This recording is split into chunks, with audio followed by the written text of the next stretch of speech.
Love the book title, by the way. Hi, Thank this you. is William Ramsey. Welcome to William Ramsey Investigates. On today's show, I have a very special guest. His name is Sam Kelly, Kelly. And if you're watching this on my three returned YouTube channels, X, Rumble, Rockfin, you'll see the title of his new book, which I really enjoy the cover of it. And the full title is Human History on Drugs, an utterly scandalous but entirely truthful look at history under the influence. And it's a very broad scope. It's really nice, fun to read, and I highly recommend the book. I'm glad it came to my attention. I wasn't able to interview him earlier. I had obligations. I was in jury duty, but we made this happen, so I'm glad he's here. He's a history grad from Stanford University. He's on the autism spectrum, and his interest and passion for history have become an almost physical compulsion. He loves to dig up forgotten, weird historical stories and spends hours uncovering every last stubborn detail. As a deep believer that history can be as exciting as any Marvel movie, Sam aims to make history both engaging and accessible to all. And Human History on Drugs is his first book, hopefully not his last. There's also great drawings in here too, which I enjoyed and kind of brought light to the different topics and stuff like that. But he can talk more about that. So, Sam Kelly, welcome to the show. Hey, it is great to be here. Thank you for having me so much. I'm really glad we were able to make this work. Yeah, me too. So, for people who haven't heard your name, maybe not heard the book, maybe you can talk about your background, your research, and what led up to the publication in July 2025 of Human History on Drugs. Absolutely, yeah. So this is my first published book. I'd only had a few. I had a few things published in various sort of like little online magazines, and I'd had one thing published in my alumni magazine, and of course I had a TikTok prior to this that was sort of a launching pad to see if people were interested in these ideas, and the response turned it out to be. It was so heartening and so rewarding to see that all these people were fascinated by the idea of wait, there's all these historical figures on drugs, and this is not some kind of made up historical fiction. This is real. This is documented. And I'm saying, yes, yes, it is. There are great stories that you haven't been hearing. And so the success of the TikTok was able to, I was able to leverage that and actually getting a book deal. And now the book is out. And so this has been, I've been researching and looking this stuff up for like it was almost like a 7-year process. So this is a work of a long time, and it's a labor of love. And I'm super happy that it's out there and people are buying it and appreciating it. Yeah. So your TikTok, so would you have a different format than in the TikTok? Were you doing small video bits, or were you doing reading from historical texts? Oh, it was very much like a short, punchy type thing. I would try and do like, relatively brief, like a half minute to a minute, sort of.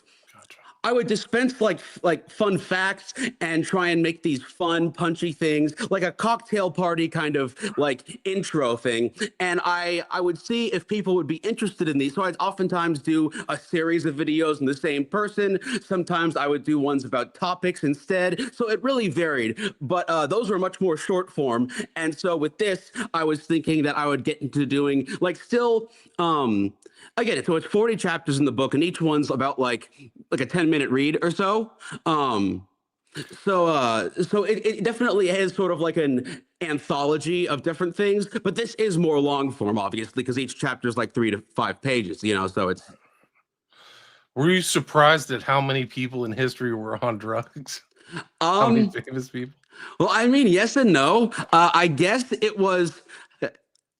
I always had this sense that there had to be a lot more than what you hear in a conventional classroom, but that people simply either they weren't aware or they felt like they weren't allowed to talk about those things in classrooms, which obviously there's always controversy over what's taught in schools right now. And so I can understand why a lot of people maybe didn't bring it up in a formal educational context. But in doing my own reading outside what I learned in class, there were so many amazing stories, and I just kept finding them. And I thought, I bet this is just scraping the surface. I bet if I dig deep, I can find so many more fascinating stories that are actually documented about all these people. And it turns out that I was completely correct, that I just had to dig deep and put it all together. But it was all the pieces were there. I just had to assemble them into this mosaic. Right, and it goes all the drug use was almost like a standard staple thing, even in the old ancient world. Really, is where it all started. Like this quest for drugs was an important thing, almost like spices or Oh, something like that. absolutely. Can you talk about that? Yeah, yeah. So the drug use has been a fundamental part of the human experience for a very long time. I mean, obviously, a lot of drugs were not available until more modern technology was, but also a lot of them were like things like opium, cannabis, alcohol, uh, other drugs like that. People were using those before they had really gotten written language down. So these things have an incredibly long and storied history. Yeah, my book stretches back into ancient times. The first one in there is the Oracle of Delphi, talking about the Oracle of Delphi being in a cave, just marinating in psychoactive fumes, and then people in ancient Greece believing that that is the presence of the divine, and believing that the oracle could communicate directly with the gods. And yeah, Alexander the Great was a huge fan of opium and alcohol. In fact, he pretty much never lost a battle, but ended up drinking and drugging himself to death essentially because his immune system just shut down from all his drug abuse. So the only person he lost the battle to was him. But yeah, all Was these things, alcohol, right? alcohol and opium, Or that opium, right? Yeah. combination, what a Yeah. twofer. Yeah.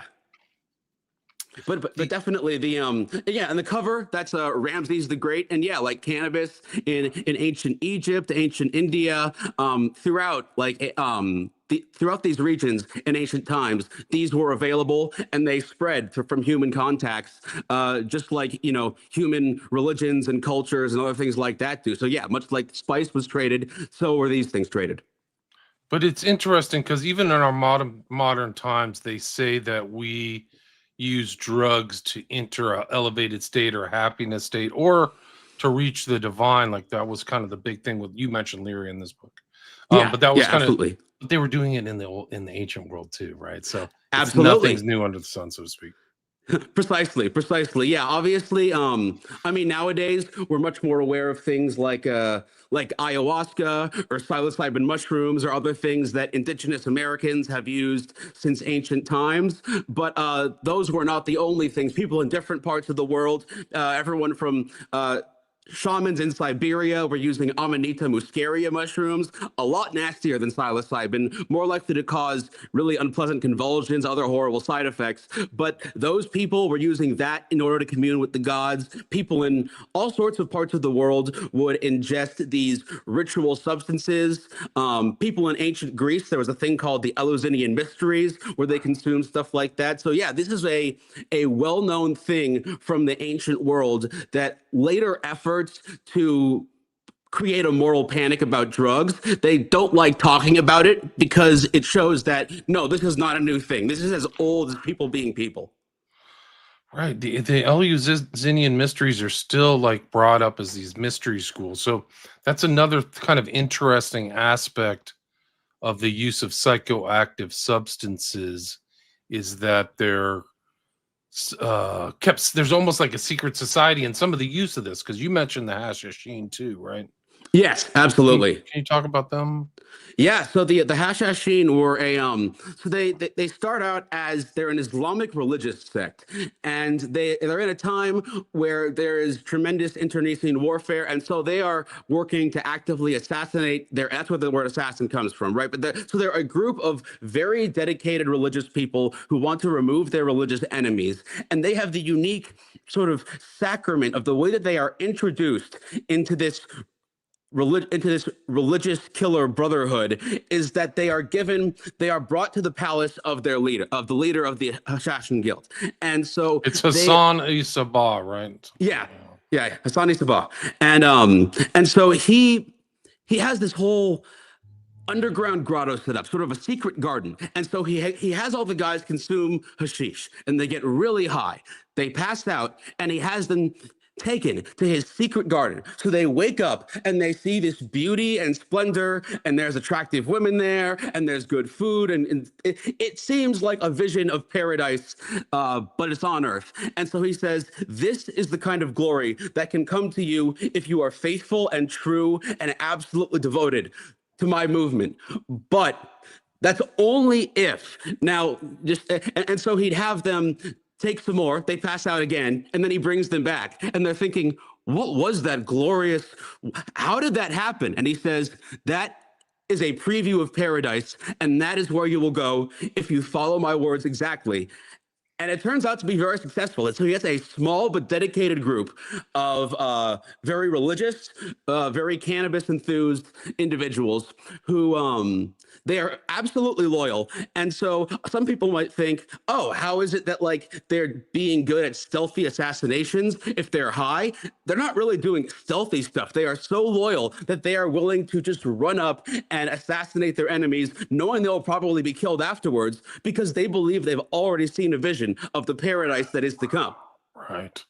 And this is recorded stuff like the Hashashin apparently gave a lot of the Crusaders a hard time. Like, Oh yeah, no, they were very effective against their opponents in large part because they didn't have that fear of death. There's a widely told story where an opponent of Hassani Sabah is saying, I have so many more men than you. Why is it that I shouldn't just march on you and defeat you? And he tells one of his men, go jump off that building right there. And the guy just turns around and does it immediately. And Sabah says, my men are absolutely loyal and they believe in a higher cause. Like, can your men claim the same? And so this is a thing that is very potent for them. And honestly, their movement isn't really completely wiped out until the Mongols sack the whole region. wow, that's interesting. I wasn't aware of that. But it's still there's still reference to this day, like the Hashashin, and we use that term just like you said. Oh yeah, Like that's that's a, the it's like the hashish. Yeah. yeah, the hashish consumption. They get the term of these hashish eaters, so like hashashi, and so it becomes mutated by different languages, and so the Europeans adopt the word as assassin. Right. I mean, it's really incredible how many of these people use opium or an opiate derivative or something like that, or a cocaine derivative. I mean, so many of our uh, known artists and like philosophers and psychologists were almost like junkie level type stuff. Like Freud Oh was. yeah. Yeah. Can you talk about that? Oh yeah, absolutely. So and that was actually one of the big inspirations for my book because like most people in college, I took a psychology class. I took psychology 101, and so it's like this is really fascinating stuff. And obviously, Freud is pretty important to the study of psychology. And so they're saying, now, this guy pioneers a bunch of the ideas that we use today. Now, some of his stuff is pretty out there. We don't believe in that anymore, but certainly Freud's idea of the subconscious mind that exists and drives a bunch of human behavior, even if we're not actively thinking about it, but it's shaped by our natural feelings and our experiences growing up and things like that. That is still widely believed today. But he has the same confidence in things like penis envy and the Oedipus complex and the Electra complex and other things that just seem absolutely insane. And so I was wondering, like, how is it that he has such an output, and yet he's equally confident in the things that are super crazy and the things that actually are still validated today. So I'm looking into his writings, and I see he wrote something called Uber Coca, and I'm like, coca, like coca leaves, like the stuff they make cocaine from.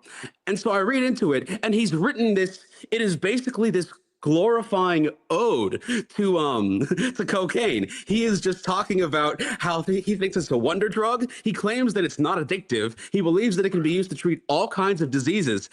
And it turns out Freud is super into cocaine, doing it every day for like a dozen years. A lot of his big period of like his peak activity period was him getting super into cocaine as a 20 something medical student and just completely going for it. And at this time, it was near peak mainstream acceptability, and that it wasn't even illegal. Medical grade cocaine was very new to Europe and seen as a novelty. They just recently learned how to extract it from the plant as a concentrated substance. So a lot of the place where Freud is getting his cocaine from, he is just sending them letters saying, excuse me, I am a respected member of the medical community. Can I please have some free samples of your product? And they're just giving him medical grade cocaine for free, which is a big part of why he thinks it's not addictive, is that he never runs out of cocaine for over a decade. Yeah, it's amazing. So a lot of his growth, like, is attributed to almost mainline dosing. Didn't you write like he shoved pure coke in his nose or something like that? Like, He was very fond of taking cocaine in many ways. He did like to sniff it. In fact, he was so fond of sniffing cocaine that on more than one occasion he had to have a surgeon put a heated like scalpel in his nose to reopen his nasal passages because he messed them up by doing so much cocaine. And he also believed that was beneficial to other people. So at one point, he had, I think, a patient of his. He had them pack their nasal cavity with cocaine until it like partially collapsed, and somehow that didn't make him think, well, maybe this is a bad idea. He's right? like, maybe I just did it wrong in this case. I'm sure that if we just get the balance right, it'll work the next time, you know? It was a So cure-all. Like, that was it. Hey, you that can was his just smoke. belief. Miserable, depressed, coke, baby. He's That almost was, like a drug dealer. That's an aspect of his thought. It's really amazing when you think yeah, about no, it. he was just downright in love with cocaine and he would not hear many of the actually true negative things that it can do because he actually believed that he could that cocaine, because again he thought that it wasn't addictive. He thought Right. that cocaine could be used to treat heroin addiction, or morphine addiction rather. He believed that you could treat morphine and opium addiction by having someone switch to doing massive amounts of cocaine and then discontinuing it suddenly. When he actually tried this on one of his patients, the guy had a psychotic break and committed suicide not long after. But again, he still seemed to believe that you could use cocaine to treat addiction to other drugs. It's just wacky, just like the kind of crank medicine and crank stuff that was really out there. And Oh yeah. it's really a part of our political history. You have to see drugs, like they say the secret drug trade today is huge, but like, you wrote that Queen Victoria is one of the biggest drug dealers of all time. A lot of people may not know that. Can you talk about that? Absolutely. So yeah, so Queen Victoria had, before her, the British Empire was already growing and selling opium. I mean, they'd gotten control of most of India, and India proved to be an excellent place for them to cultivate opium. And they also found that, hey, people, once they get opium, really like it and they keep buying more and more. We can make money off of this. So Queen Victoria looks and she sees that there is a trade deficit in her country. Because at that time, Britain is importing massive amounts of tea from China, but the Chinese don't necessarily want any products that the British are producing. So the trade imbalance is huge, and Britain is practically pouring silver into China's coffers. And Queen Victoria decides, well, I am going to change the balance of trade. What is something that I know people will want to buy more and more of? And she decides, we got these big reserves of opium in India. I'm going to sell them to people in China. And it turns out to be a big hit in China, like way too big of a hit. And opium is already illegal and frowned upon in China, but it wasn't as big of a thing then. So it soon became an epidemic where Britain is now making money hand over fist. They've reversed the trade imbalance, and now China has a massive and growing population of addicts, and it's getting worse. So the Chinese government is saying, like, do not do this. Stop selling illegal drugs in our country. And Queen Victoria is like, what are you going to do? Make me? And so eventually, one of the Chinese officials, he seizes a large ship full of opium and dumps all of the product in the water. And Queen Victoria is so absolutely furious, she declares war. And Britain ends up fighting two wars with China over Britain basically demanding the right to sell opium freely there. And that's where British control of Hong Kong, a lot of the foreign imperialism that creates like what China calls their century of dishonor, where foreign powers are able to carve out big chunks of the country and have more influence. An entire era of Chinese history is basically shaped by the British trying to force them to allow opium sales there. And at its peak, opium sales are probably, I think, maybe 15 to 20% of the entire British Empire. Wow. I mean, it's incredible. And it even reached into the US. Like, Oh, I yeah. think the guy who started Yale made money off opium trading and Oh, really, yeah. Yeah, certainly at that period in time, it was just it wasn't until, I mean, even up until about like the mid 19th century, opium was very widely available in Britain. A lot of Victorian artists were hopelessly addicted to it. Like in my book, Samuel Taylor Coleridge, writer of, the Rime of the Ancient Mariner and Kubla Khan, he was a massive opium addict. And yet he also helped. Poe, you do. I don't think you have a section on Poe, but Poe was a laudanum. I thought you had a picture of laudanum use, like he Yes, was that early. absolutely. Yeah, yeah. So laudanum is it used to be like this wonder drug where in the 19th century they had this stuff where it was opium suspended in alcohol. So it's like a drinkable form of opium that you can consume, basically sort of like the cough syrup of its day, but it packs one hell of a kick. And so the bottle would often have the dosage size given in drops, but because it was again up until there was the Pharmacy Act in Britain and certain later laws in the U.S. But for much of the 19th century, you could just walk into not even a pharmacy, but like a corner store, a pool hall, a barber shop, wherever, and buy opium in alcohol over the counter without a prescription. And so a lot of people who were supposed to be taking drops would just throw back whole bottles. There was no, they would say like, hey, is your baby teething? Just give a few drops to your kid. No big deal. It's a cure-all. So, and again, there's this belief that, I mean, sure, it was at the time a very effective painkiller, but also insanely addictive. Um, and so, yeah, up until that point, they were still selling it openly in Britain. And even when in a lot of the West, they started passing laws against it, they still have the issue of, well, we still have huge amounts. We have a surplus. We still have a bunch of this growing. What do we do with this? We have to move this product somewhere. And the obvious answer becomes just move it somewhere where either the laws are different or we just don't care about following those laws. Right, it's incredible. I mean, and you write about the Pope liking this cocaine wine. Like they had really strange products there at the end of the 19th century, right? Absolutely. The cocaine wine one is one of my favorite ones just because of. Again, obviously not the current pope. The current pope is Pope Leo the 14th, but the pope he named himself after, Pope Leo the 13th, who was like a late 19th century pope, that guy loves cocaine wine so much. I mean, he becomes pope when he's like 75 and is pope until he dies in his 90s. But he's also so energetic and he does so much for, like, in the history of the Catholic Church. They've had these big like documents of theological belief, these encyclicals. And there's been about 300 encyclicals in the history of the Catholic Church. And this one guy, Leo the 13th, wrote about 80 of them. And keep in mind, he was like 75 when he started being Pope. And so what's his secret? He would have, and at the time, you could just buy it in the grocery store over the counter. It was a drink called Vin Mariani, wine infused with cocaine. And the Pope always carried a flask around with him. And he said it was to fortify me when prayer is insufficient. But he loved it Well, so much. that's his road to divinity. So you see the same theme all the way into the 60s and Leary and back to the Rites of Eleusis and Hashashin. Absolutely. Yeah.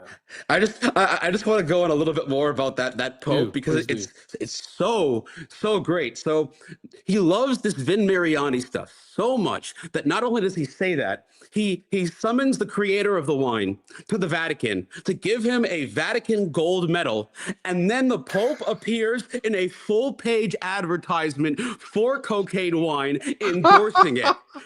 And That's great. That ad, you can see it in my book. That's real. That is Wow. totally real. And this Wow. same stuff, he was not the only celebrity or head of state who liked this stuff because Ulysses S. Grant drank it. Queen Victoria was also known to drink it. That's the funny thing. Queen Victoria liked selling opium to other people, but she herself liked some cocaine-infused wine, some cocaine chewing gum. She was more of a cocaine gal. And Thomas Edison did that stuff. Right. That's so wild. The other thing that's interesting about the opium wars is that it's almost like a cycle of drug use because you have to see tea as kind of a intoxicant too. It may not be a serious one, but it should be categorized as some type of like I said, stimulant. It's a Oh no, stimulant. it absolutely is. I mean, certainly caffeine is a drug. I just again in my book I make it pretty clear that like while caffeine and stuff like that are very much drugs, caffeine is so relatively mild and so commonplace that it'd be like if I just talk about anyone who drinks tea, it feels kind of like they're am I really getting but absolutely no, tea in itself is a fairly low key, and it's much more psychologically than physically addictive, but it's definitely a drug of sorts. I mean, sugar really is a drug of sorts. Well, that's true. Good point. But these, like, they're not all the consequences of these guys' drug use. They might have been taking it to relax or whatever, but a lot of these guys had deleterious consequences. I mean, Oh yeah. yeah. Can you talk about some of them? Oh, absolutely. I mean, a great example would be Alexander the Great again. So he like conquers at that time it was half of the known world to his people. He never loses a single battle. He is esteemed as a combination of genius on the battlefield, like physical virtue and intellectual virtue. He was trained, by he got the Aristotelian teachings, and so he is seen as Directly from someone. Aristotle, yeah. Exactly, directly from the source, and so he is seen as this brilliant person and a role model in many ways. But again, because he had such an addiction to alcohol and to opium, because even if you don't lose a battle, you're going to get banged up from fighting in that many of them, and so it makes sense why he started using the opium. But then he gets hooked on it. And as for alcohol, the guy was just a party animal. He was never he could never get enough. He was always wanting to conquer more. He had a very extensive libido. He liked, pretty ladies, handsome men. He liked all of that, and so the drinking heavily was part of that party scene. He worked hard and he played hard, and he played so hard that he basically destroyed his immune system with alcohol and drug use. So despite never losing a battle, he dies when he's 32, when he's my age, because him and his troops are partying in Nebuchadnezzar's palace after his troops get homesick and finally demand he turn back instead of conquering all of India. And Right. There so, was a famous speech, the revolted somewhere. I forgot what it was. Like they tried to like leave. Yeah, I remember that. oh yeah, they were tired. Yeah. They're like, we're just gonna take the entire world. I want to go home. Yeah, they weren't And even close to world conquest at the known time too. But there's other people too. Like you have to put in Nietzsche, Van Gogh, oh, Hitler. These guys were absolutely. all messed up on And drugs. yeah, and Nietzsche is such a wild story for him specifically because Nietzsche was a very respected, like he had a doctor of philosophy and was a very respected, but because he was a respected academic, he was just referred to as Dr. Nietzsche in the community. And so he would just go in to pharmacies and with a prescription that he'd written himself and say, yes, I have a prescription for chloral hydrate and this opium. So can I please have so he would just constantly prescribe himself drugs despite not actually being a medical doctor. But Wow. they would just keep filling his prescriptions because they're like, you are so respected here. And so eventually Nietzsche ends up having a psychotic break from his drug abuse, and he gets put in a psychiatric ward where he writes letters where he believes that at different times he would state that he was Jesus or Napoleon or the Buddha. But also because Nietzsche, contrary to what a lot of people believe, Nietzsche himself was not a nationalist or an anti-Semite. He'd expressed strong opinions against nationalism and against people who were bigoted towards Jews. But his sister was a hardcore sort of like a proto-Nazi. She believed a lot of the stuff the Nazis later would, and his sister got conservatorship over him That's right. I after he was remember put in the that story. hospital. And his sister wanted revenge for all of the.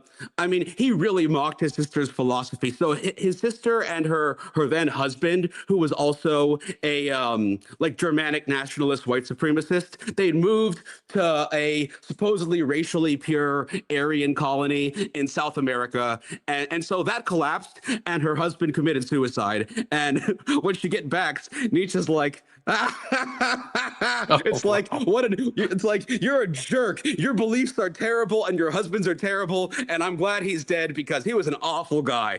And so she was very angry about that. So she deliberately added a bunch of his stuff to include like rabid nationalism and to add anti-Semitism into his works where it didn't exist. And he still has that reputation as being like one of the Nazis' favorite philosophers, but not because of his own beliefs, but because his sister wanted revenge by besmirching his legacy. And it was possible for her to do that because he'd put himself He in a was mental hospital. invalid. I Yeah. remember hearing stories where like people would say pay money to see the great Nietzsche, and he'd be in a wheelchair, like babbling to himself, and she'd take the money and like he was like a circus, Oh, exactly. show Yeah, or something like that. Yeah, she'd show him off like she wanted to humiliate him yeah, as revenge for for him condemning her rabid nationalism and anti-Semitism. He was yes, yeah. I remember stories like that.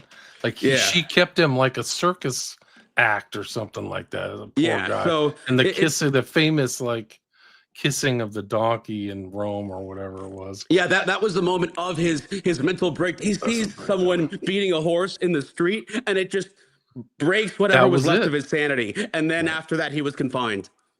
Right. And it's like that with Dick. Like, I mean, these things are so present. Like, even the opium wars, they're happening today it's just a different drug. Oh Fentanyl is yeah. really a modern opium war. Oh, exactly, exactly. It's a different type of that, but at the same time, it's like the fentanyl has just these weird chemical stuff. Like for opium, at least you needed actual plants to grow it from, whereas fentanyl you can just make out of random crap that you buy from some not you, obviously. People should not make fentanyl, but Right. Right. but those who make fentanyl can make it out of random chemicals they get from sketchy suppliers in all sorts of countries. So it's definitely and certainly it's smaller, it's more compact. So it's like a different, it's like a weird evolution, but not in a good way.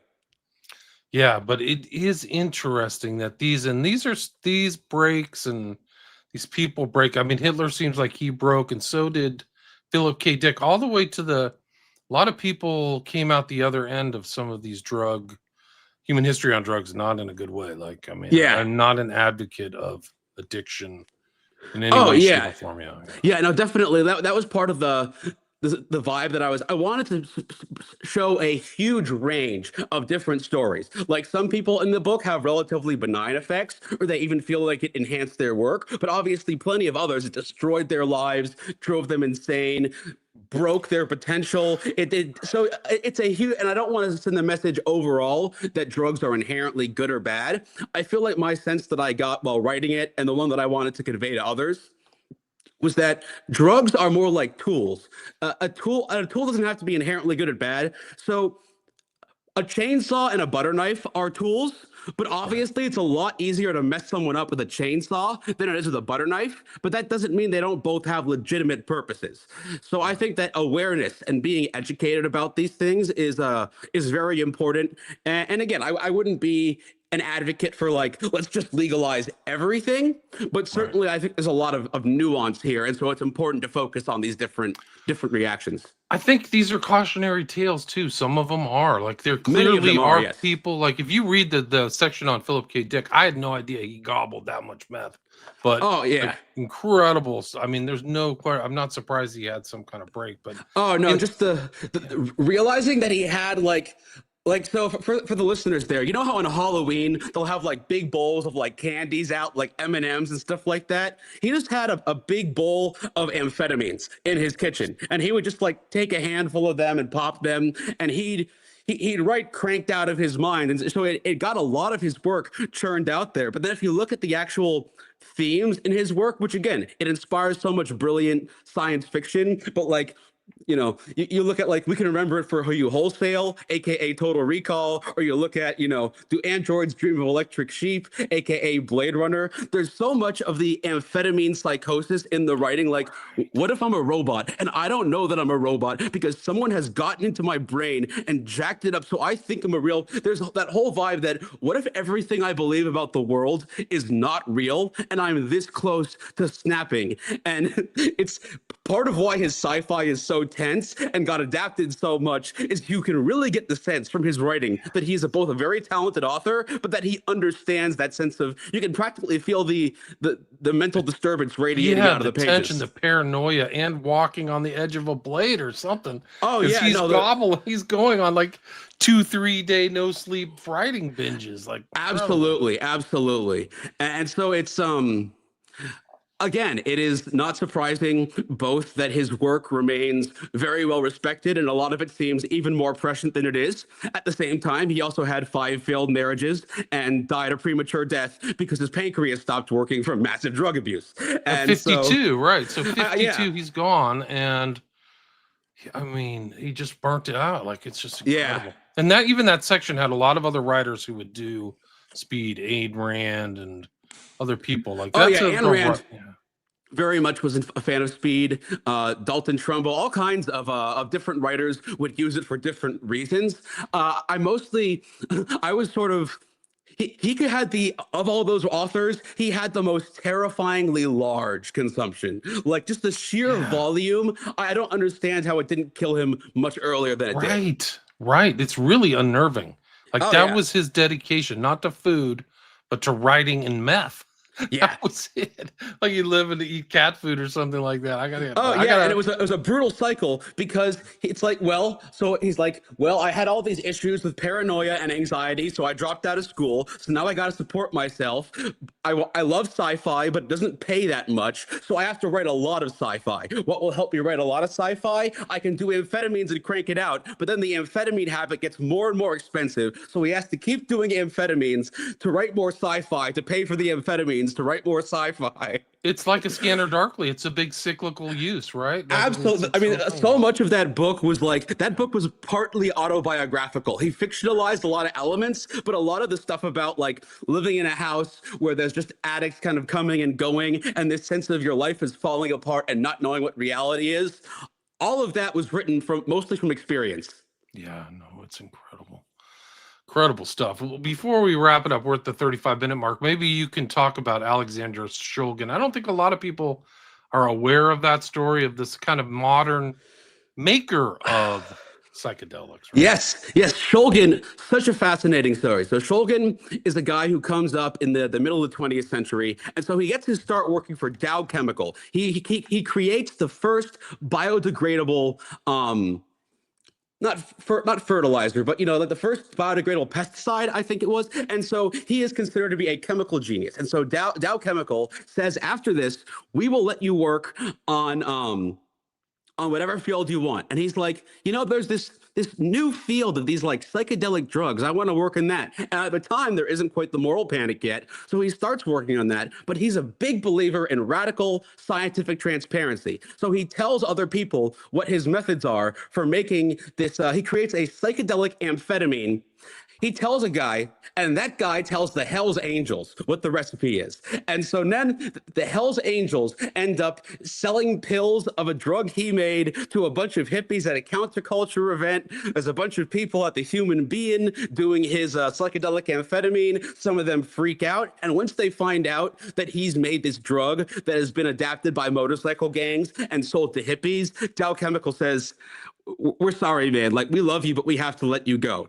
So he becomes this private scientist, but because he is so skilled he has both this acumen for creating. So he ends up in his lifetime creating over 230 psychedelic drugs, like creating them, which is astounding, and popularizing other ones. Like he didn't create MDMA, but he was one of the people to bring MDMA to the attention of both the medical community and to inadvertently, but because of his belief in just telling anyone who wanted to know about the drugs.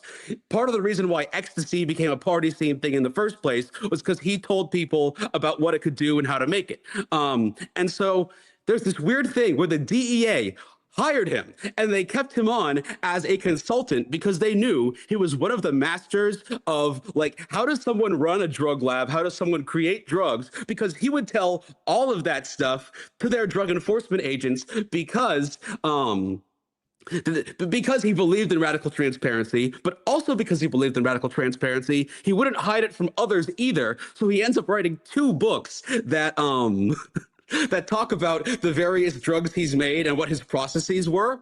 And I think eventually he for most of his life, he kept his medical research license to keep working in a lab and keep making new substances. But eventually, it became his job at the DEA became iffy after he would brief a lot of agents on how drugs are made, and then they would do drug busts and find his books as like the study materials that the drug makers were using. He was teaching both the drug enforcement officers and the drug creators. Wow, that talk about Philip K. Dick. Wow, holy smokes. Yeah. I didn't know that. I actually had a guy who wrote a book about Picard. Have you ever heard of that guy? He was like one of the great LSD creators too. And I'm sorry, I immediately just thought of Patrick Stewart. I it's feel like it's like he has that same last name, but he like it's a really interesting story. Yeah. If you do a part 2 to this book, I they will look into that. literally That is bought an fascinating. old missile silo somewhere in the Midwest in Oklahoma or whatever, and started making massive doses of LSD. That is And fantastic. yeah, That is it's a an fantastic. look up in my catalog. It's called White Rabbit. It's by McDougall.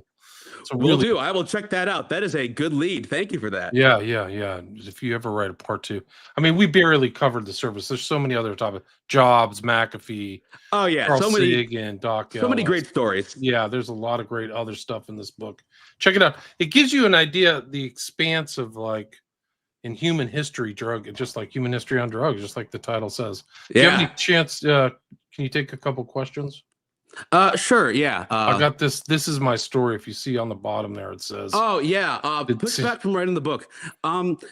Yeah. I mean, I feel like people were very supportive, but at the same time, I kind of had to. There was a while in my life where I thought I might want to be a classroom teacher, but in addition to all the other stuff that gets put on classroom teachers or professors, I just kind of figured that if I wanted to talk about this subject material, I could never actually be formally associated with an educational institution because no matter how nuanced I tried to make it, there would be a lot of people who are saying, well, why are you teaching people about these drugs? There would be this moral panic against it. So I think there would have been more pushback if I didn't do this as an independent person, not affiliated with a university or school. Right. Sam, great to talk with you. Great presentation, and congrats on your first book. I hope to see some more books in the future. For people who are interested, where can they take the next steps and buy Human History on Drugs? Absolutely. My book is available on Amazon. There's the physical book, there's an ebook, there's the audio book, but it's available wherever books are sold. And in fact, there's a clearinghouse website. If you want to support your local independent bookstore, you can go to Human History on Drugs. Penguin Random House. Look up that. And it will have a list of all the places the book is sold. So whether you want to buy it, again, at like Amazon, I don't know, Target, Walmart, whatever, or you want to buy it at your local indie bookstore, those are all options. It's been very heartening. Barnes & Noble has loved my book. I keep getting pictures from other people of it on display at Barnes & Noble, and it just warms my heart every time. It's very nice. That's cool. So the book's widely available. Widely available, and you can support your local independent bookstore instead of Amazon. I think Jeff Bezos has enough money. It's my take. Yeah, I think he has enough money. I'm interested in what kind of designer drugs all these other guys do. That's the whole thing. Like, oh yeah, like Elon Musk is doing psychedelics and drugs and massive. Oh yeah, I don't want to make any disparaging claims that will get me sued by any wealthy, still living people, but many tech persons whose identities I will not hint about many of these guys are fond of these novel sort of. There's designer drugs, there's like analog substances, and a lot of these guys have also gotten into the more unconventional, like psychedelics that used to be considered just like anesthetic, like ketamine and stuff like that. Right, That's had like a resurgence.